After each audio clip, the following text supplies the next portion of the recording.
Hey, Tyreek. Hey, hey, how you doing, Leah? I'm good. Thank you for doing this with me today. No problem. Um, so tell me, did you grow up here in Greensboro? Yes, I did. And how old are you?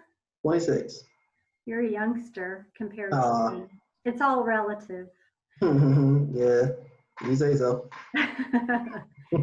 So tell me a little bit about how you're feeling about everything that's going on in our world right now. Well, Phil, I've definitely seen better days, but then again, I don't think I can see anything I don't think it can get worse than this. But then again, the world, the world always surprises me. Have your parents had to give you the talk about being a young black man?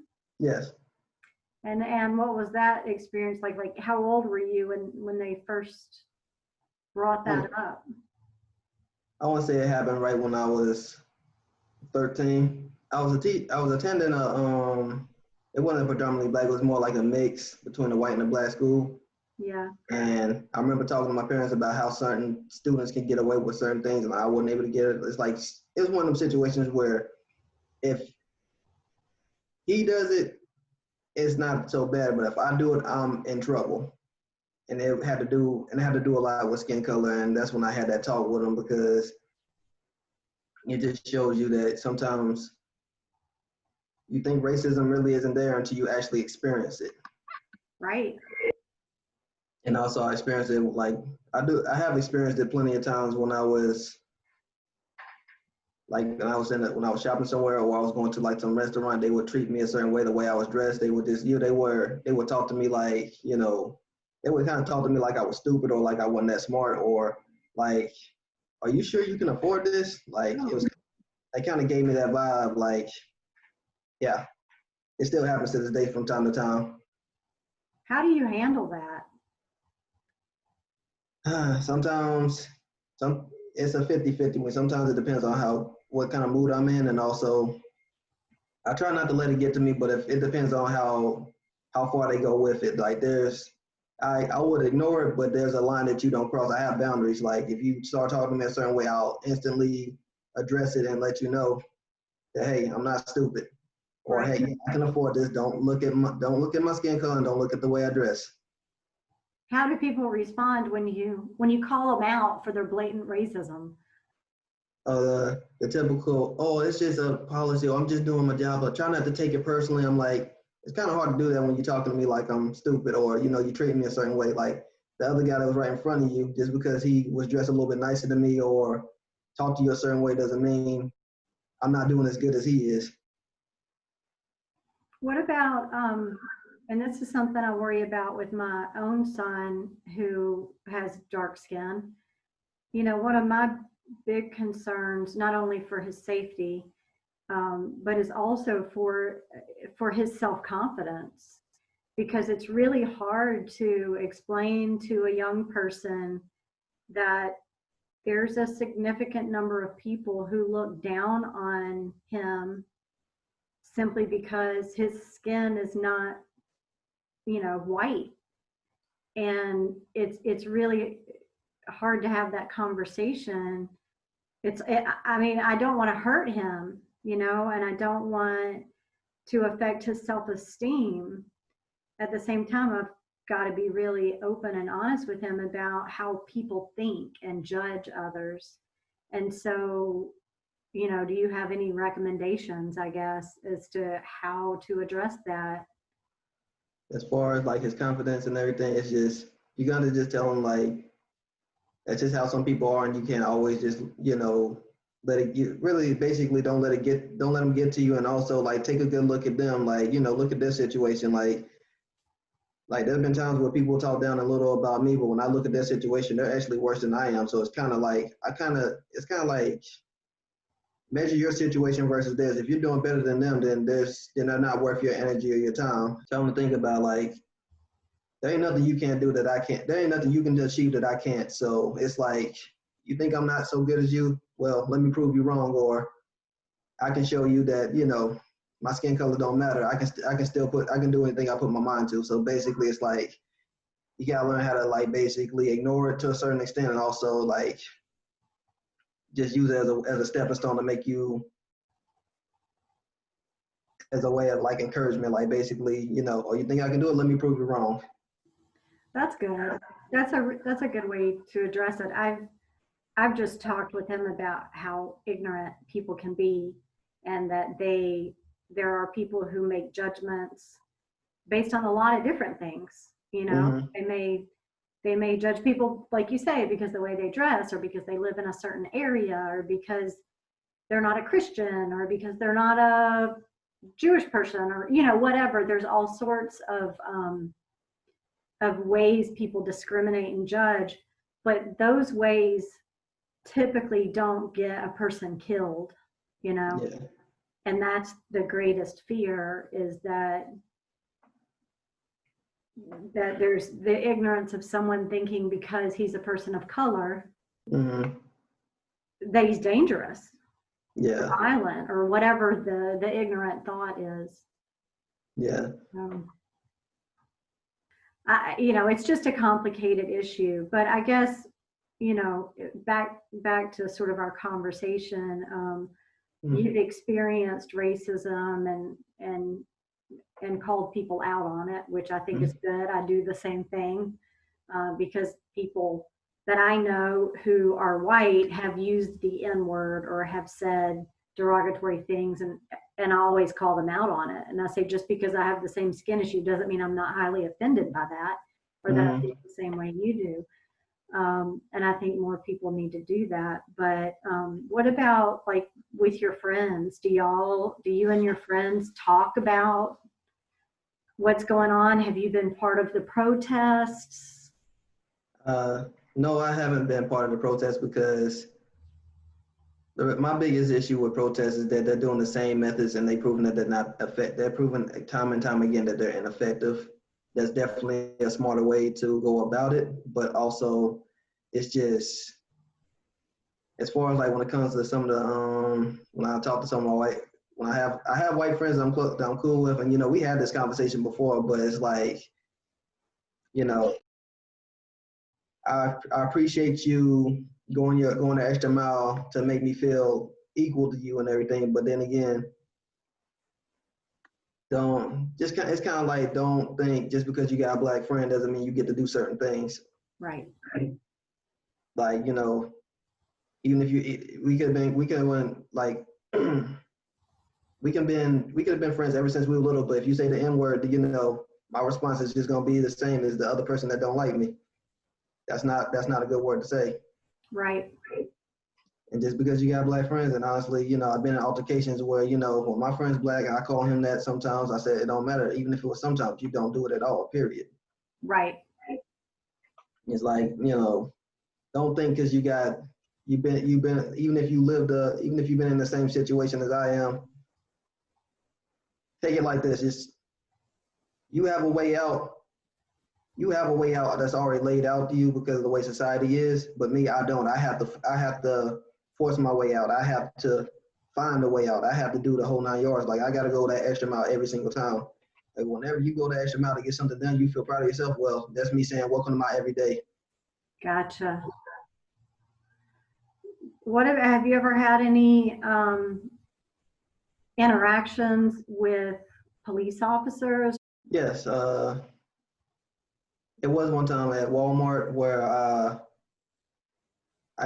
they had got me confused with somebody who had lifted from the store because I had matched the description. But when they, I know I didn't do anything, but the way it was is like they were trying to provoke me to act stupid or get out of line. It's like they were trying to, they were trying to test me and get me to act stupid. They're trying to provoke me to act like a criminal, so they have a reason to really arrest me, even though I didn't. Like, and even worse, one of the cops was black as well, and he was actually being worse than the white cop.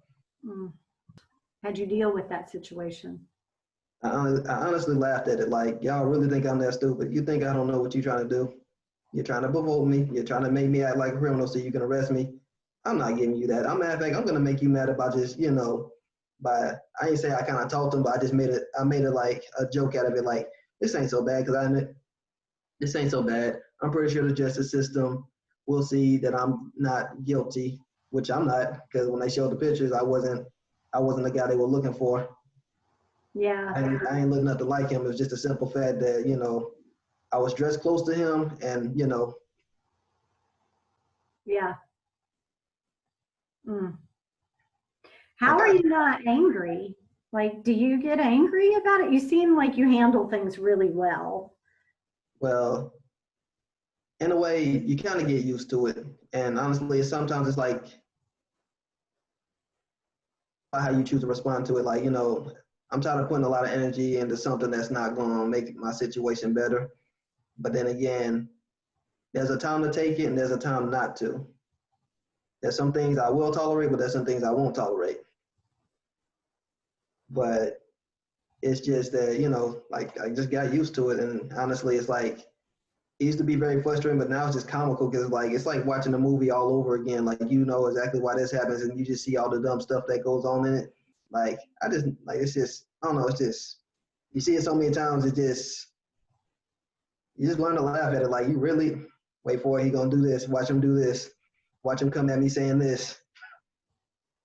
Wow. So it's almost like you're able to um, step outside of yourself and see the whole situation. Like, I look at it from both sides, like, you know, okay, I wonder what made you think you. I wonder what made you do that. It's like me asking. It's like the why factor. Like, why would you do that? Or why did you do this? Or what what got you to act like this?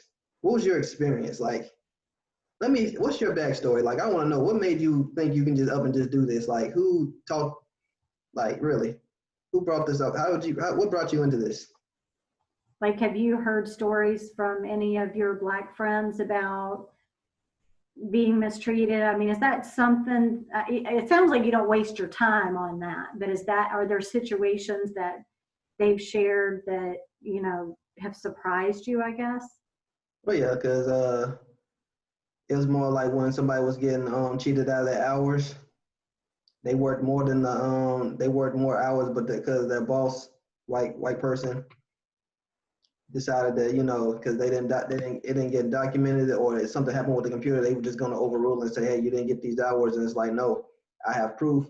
This guy saw was there, that guy saw was there. And I know. And it's like, you know, you don't mess with nobody's money. And that's something that would get me. It's like, you know, I worked all this hours. That's time you can't get back. So I want to be paid in full.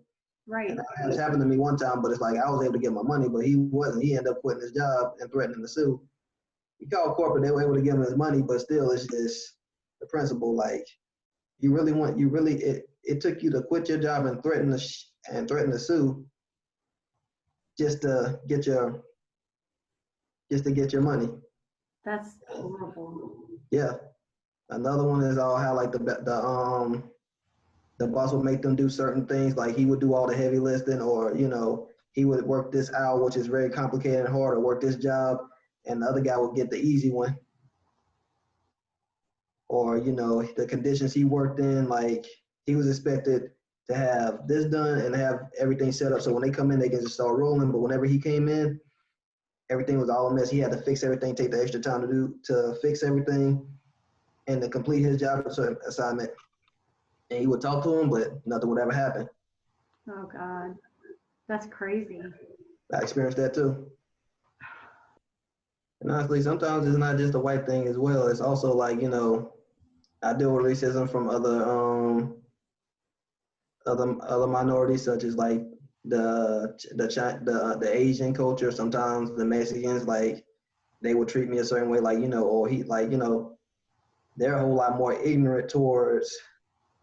Sometimes I actually get it worse from them because like they think like you know, I came from my country, you know, I was living worse than this, and I'm actually doing better. Well, you gotta understand, this system designed to hold me back a whole lot more than it was you. And honestly, your whole race backs you up. Me, I gotta watch everything. I gotta watch my back. I gotta keep my eyes open even on my own people.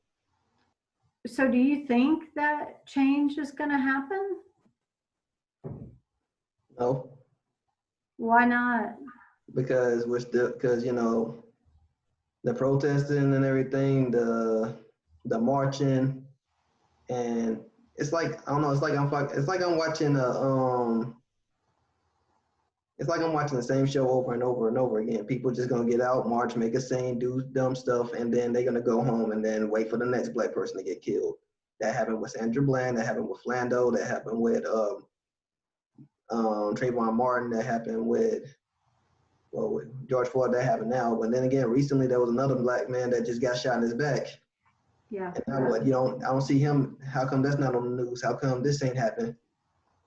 It has been on the news. I've seen it. We're in Atlanta. Mm-hmm. Yeah. I mean, when I talk to people about it, they see sustained protests. They see a mix of races today that they haven't seen before, that I haven't seen before. The number of people that are protesting in the middle of a pandemic, the number of people of all races that are standing up to say, I'm risking my life to go out and protest in the middle of this pandemic because Black people risk their lives every day just because of their skin color. And I haven't heard that before. I mean, obviously we didn't have a pandemic happening before, but that gives me hope that there can be change. What do you think has to happen for change to happen, for real change to happen? It's a little complicated. Yeah. I could explain it to you, but it's like, I will say this, it has to start with the justice system. Mm-hmm. Basically, we're gonna have to, all the laws and everything's gonna have to basically change. Like, basically everybody that's in office right now, they need to be fired because they're aware of all this and they haven't took that initiative to really, bring about any change. I understand that it's complicated, but I don't see you making it, I don't see you putting in the effort in. All I see is you getting on the stage talking, saying inspirational stuff. Talking ain't enough. Yeah. Words are empty unless you back them up with action. That's my motto. The whole justice system has to be dismantled and rebuilt. The state system and the government, all that's gonna have to be changed. Like, basically everybody's gonna have to be, everybody's gonna have to be fired. Some people are gonna have to be removed from positions. Some people are gonna have to be put here. And we're gonna need somebody who's really trying to make a change in that position. But it's gonna be hard to find that because, the way the whole voting system, all that is rigged. So I don't even think. You think the voting system is rigged? Yep. So do you vote? I have before, but I don't know. It's just like I really look into it's not that I don't pay attention to any of this. I really just do a lot of research on like who's going to benefit me the most, and I have yet to find anybody who's actually going to change anything. What about the upcoming presidential election? Do you plan to vote? Yes, I will, because anything to keep Donald Trump out of the office. That's the only time I'll probably vote. Yeah, I'm glad you're going to vote in this upcoming election. Everybody needs to vote in this upcoming election. What are your feelings on what's going on with COVID?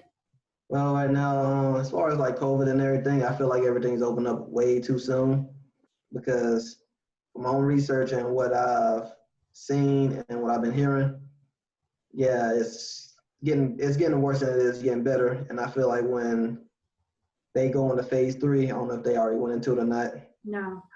Well, when they go into phase 3, everything's going to just basically get out of control. And it's just the whole COVID-19 thing, pandemic was one, it's like, I don't think people truly see the danger behind it. And also, I understand you want your life back, but you got to take into consideration, like, this is not contained. People are still getting it every single day. People are dying. Mm-hmm. So, there's ways to prevent it, but people aren't even doing that. And honestly, one thing that really got me is that when people were just, bulk buying all the water and tissue and stuff, kind of made me upset because there's some people that really need to and that really can't get to it like they could. Like, they can't just stop what they're doing and go out and get it when this whole thing came. Have you felt like, I can't think of the word, like motivated, I guess, to create art either because of COVID-19 or because of what's going on with the major awareness of Black lives and the whole movement of Black Lives Matter? Yes, I actually have like as far as like COVID and everything, ever since they when they basically did like a job suspended where they basically they shut down for about a month. That was plenty of Where time for you me to work? ask. Huh? Where you work? Yeah, Yeah. they shut when they shut the plant down and everything. It really gave me a lot of time to really focus on my art and get better, like I've been trying to do for a while. So it Hmm. really helps. Like and also it helped me get back that drive where ooh, what can I draw next? Or like it really gave me some time to tap back into my connect with my inner child and also tap back into my artistic energy. Like real get a strong connection with it. Have you created specific artwork that you want to show? And if so, will you talk about those? I did a lot of like landscapes and drawing and everything lately, just to kind of show you that it kind of relates to this whole pandemic. You know how a lot of people be at work all the time and really don't have time to be at home with their families and really enjoy life. But I saw this whole pandemic as a blessing in disguise. Sure, people are getting sick. Sure, there might be some deaths along the way, unfortunately. But a, but a chance to really just be at home and really and really just spend time with your family. It just really like this is rare. Like you get the you wake up, kids ain't got to go to school. It's just you and you finally get to really hang out with them and really just have that family connection. And the reason why I drew a lot of these landscapes with the trees and the waterfalls and the plant life and everything, because like it's like reconnecting with nature. Like that's what made me draw them. Like people, a lot of people don't really go hiking like that, or a lot of people really don't get out and do stuff. They mostly just inside playing on their phone or just going to work, going home, and then sleeping. When I draw these pictures, like taking the time to really understand and respect and really appreciate those times. Is that one of your works of art behind you? Yes, it is. Ah, I like it. It's beautiful. Is it a particular place or did you just make it up in your head? I think it came to me when I was waking up in the morning, just the way the light was hitting and the way I looked at the trees and everything. I just kind of like my imagination started to really start to kick in, and I said, "Ooh, that would be a good picture to draw." And then when I got to my studio, I started painting. Mm-hmm. It just all went together. Like it's like one of the moments I haven't had in a long time when I'm actually just sitting down, just drawing a picture, and how everything just really just came together. It's not like I didn't stop and just second guess like, what should I do with this? It's like I just kept going. Like it's like I was just in my own little world. It just kind of flowed out of you. Yeah. Yep, it just happened. Like and like even if I mess something up, it's like, oh, I don't care. I'll just do this, and it just it's just like everything just kept falling into place. Like it's like I wasn't spending a whole bunch of time trying to fix this one little thing so I can move on to the next. It's just more like I kind of felt like Bob Ross.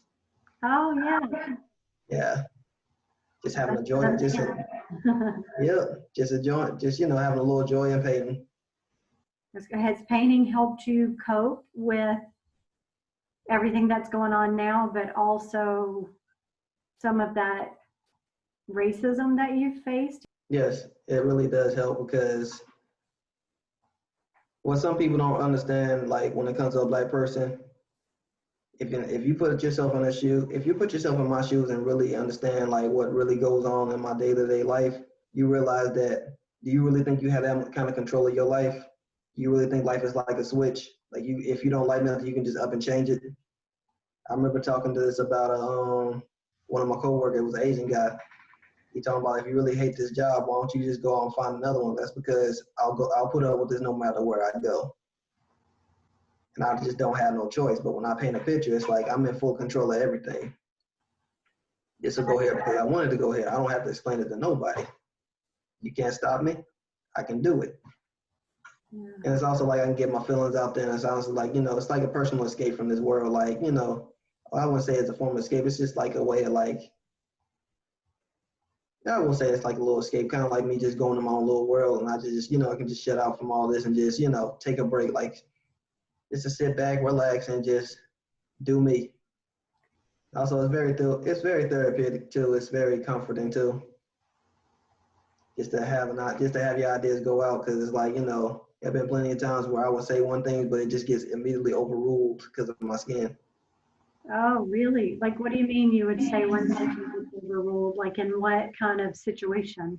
Like basically we have, somebody has a not like at work and everything, they will always ask for like suggestions. What do you think we can do to do this better? Well, instead of rushing right through it, let's take the time and really focus on teamwork and also communication, who learning who's good at what, who can get this done, who can do that, you know, and also like what processes work better than this process or what ideas work. So it's like that was my situation. That was my idea. Like basically take this time to really, you know, focus to really change some things and actually make this a better place to work. Y'all say it's a good place to work.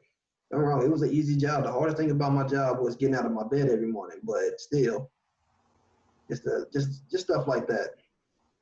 But when I made that suggestion, it's like it just went in one ear and out the other. People keep posting about Black Lives Matter. People talking about, you know, they hit you with a little historical information or they tell you, you know, you can do this and that, but I don't ever see nobody acting on it. Like I said, I like the protest. I like I really appreciate the love and commitment that everybody put towards it, but it's like I still don't see no progress. And also like a lot of things, like a lot of people are trying to throw a lot of things that's actually hurting them, the Black community, like people bringing in like, you know, what about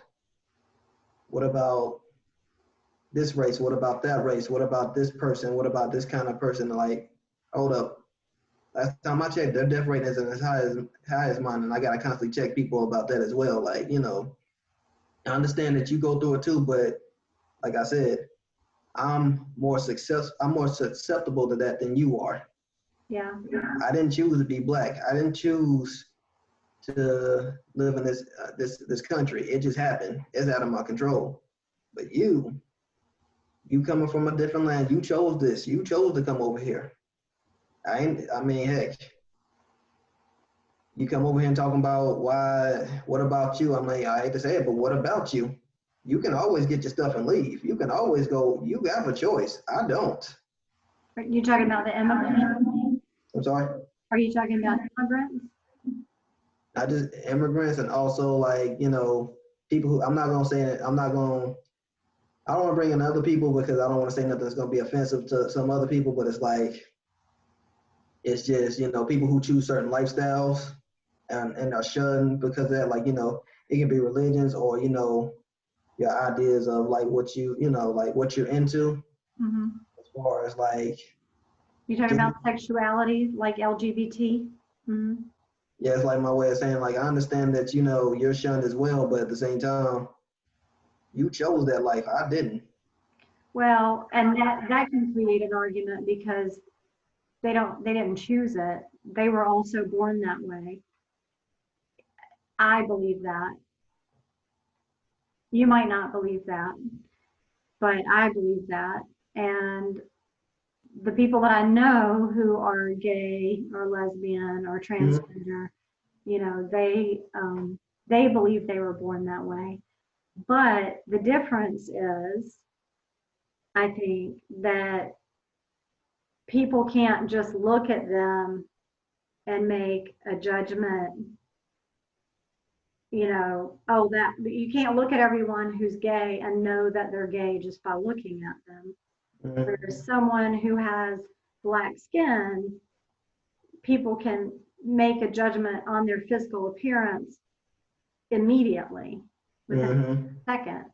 Yeah. That's a big giant difference. And also Black people are getting killed as you said, at a much higher rate than other races.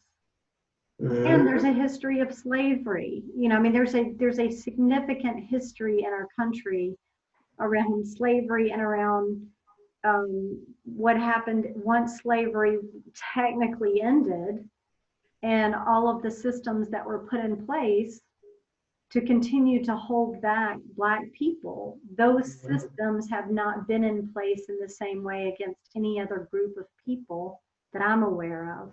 Exactly. And one thing that bothers me is how some people just don't see it. Like, you gotta understand, like when I go to a job interview, they ask me a whole lot of questions. Like, you know, some of the stuff are a little personal, like, you know, what side of town are you from? Like, what does that have to do with it? I'm from Greensboro.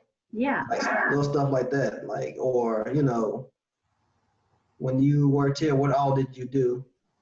Did you do this? Did you do that? Oh, you actually did this before. Like, yeah, that's in my job description.